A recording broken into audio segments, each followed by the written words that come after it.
Fort bon pour les escales de navires de croisière à Gaspé, selon Ma Gaspésie. En 2023, Gaspé a connu une reprise significative de l'industrie des croisières, se rapprochant des niveaux pré-pandémie de 2020. Destination Gaspé accueillit 26 navires dans la baie entre le 12 mai et le 22 octobre, doublant presque le nombre de visiteurs de 2022, avec 13 006 croisiéristes et 7 735 membres d'équipage. Selon Igor Urban, directeur par intérim, cette amélioration marque un retour presque à la normale, malgré une utilisation des navires à environ 87% de leur capacité. L'orientation vers des navires plus petits adaptés à l'écosystème local et offrant une expérience plus intimiste s'avère efficace. Pour 2024, les perspectives restent optimistes avec 33 bateaux attendus, bien que des changements soient possibles. En parallèle, Gaspé travaille avec d'autres ports du Saint-Laurent pour développer le tourisme de croisière hivernal, avec déjà 3 bateaux réservés pour l'hiver 2025. Ces développements positifs interviennent après des annulations conséquentes dues à la pandémie en 2020 et 2021. En 2019, Gaspé avait accueilli 25 bateaux et les retombées économiques du tourisme de croisière étaient évaluées à 7,5 millions de dollars en 2018.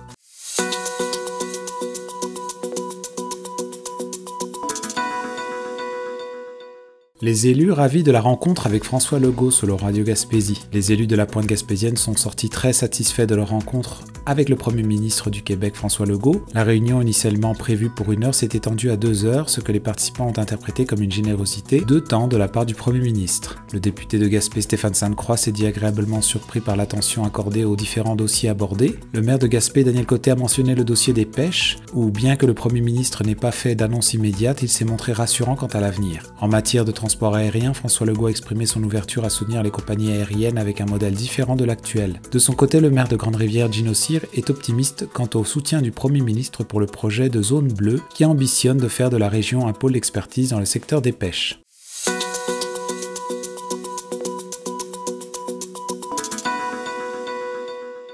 L'éolien est le plus grand sujet de discussion entre François Legault et les élus de la région selon Ma Gaspésie. La réunion entre François Legault et les élus de la pointe gaspésienne qui a duré 2 heures a principalement abordé l'éolien comme enjeu clé. Actuellement, aucun parc d'envergure ne peut être développé à l'est de Rivière-du-Loup en raison de limitations du réseau d'Hydro-Québec. Legault a annoncé l'importance de l'énergie renouvelable et a indiqué qu'Hydro-Québec prévoit de tripler sa capacité éolienne avec un accent particulier sur la Gaspésie. Autre sujet abordé, la modernisation de l'hôpital de Maria, la crise de logement et la diversification de l'industrie de la pêche, notamment concernant la crevette. Le Premier ministre a exprimé son intention d'accélérer la construction de logements abordables et de s'attaquer au problème de prix élevés de l'essence en Gaspésie. Sur la couverture cellulaire, il a réaffirmé l'engagement de fournir un service complet d'ici 2026. En ce qui concerne le développement économique, Legault envisage de grands potentiels pour le tourisme 4 saisons et pour l'éolien. Cependant, il n'a pas pris d'engagement ferme concernant le projet de zone d'économie bleue et la proposition de modification de la carte électorale.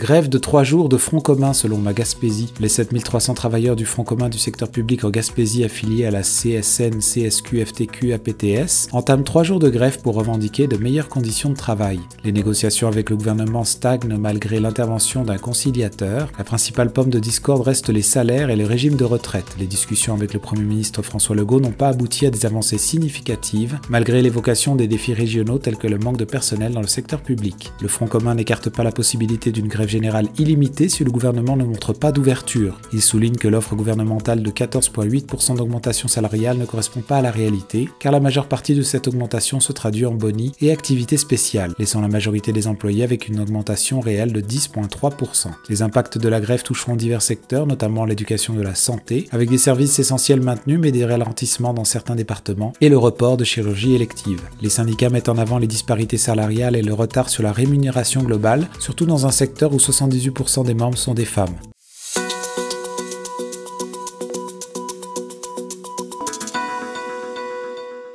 Récupération de plus de 50 tonnes d'engins de pêche fantômes dans le Golfe selon Radio Gaspésie. Depuis 2020, l'Association des capitaines propriétaires de la Gaspésie, la CPG, a mené une initiative importante pour la protection de l'environnement marin en récupérant plus de 50 tonnes d'engins de pêche fantômes dans le Golfe du Saint-Laurent. Ces engins abandonnés ou perdus dans les fonds marins représentent un danger pour l'écosystème, notamment en causant des risques d'empêtrement pour les mammifères marins. Les membres de la CPG, en particulier les crabiers équipés du matériel nécessaire pour ces opérations, ont joué un rôle clé dans l'extraction de ces objets.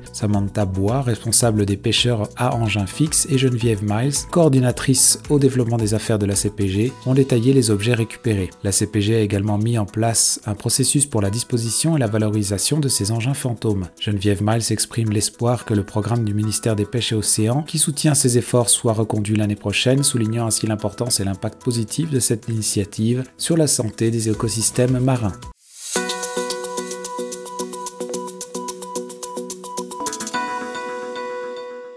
Nouvelle ligue senior de volleyball en Gaspésie selon Avantage Gaspésien. La Gaspésie accueille avec enthousiasme sa nouvelle ligue senior de volleyball, une initiative communautaire visant à offrir des compétitions en dehors du cadre scolaire. Actuellement, la ligue comprend 4 équipes dont 3 équipes civiles de Gaspé, Sainte-Anne-des-Monts et Bonaventure, ainsi qu'une équipe du cégep de la Gaspésie et des îles. L'idée de la ligue a germé au sein de la communauté collégiale, désireuse de se mesurer à des joueurs de toute la région. La nouvelle a rapidement circulé dans le milieu du volleyball, aboutissant à la formation rapide d'une équipe à Sainte-Anne-des-Monts. Les matchs se déroulent sur 4 journées de tournoi réparties entre Gaspé, Bonaventure et Sainte-Anne-des-Monts. Bien que la ligue en soit à ses débuts avec des équipes s'autogérant, il y a un potentiel d'expansion, d'autres municipalités exprimant leur intérêt. Le tournoi couronnera une équipe championne qui aura l'honneur d'être la première gagnante de la ligue senior de volleyball de la Gaspésie.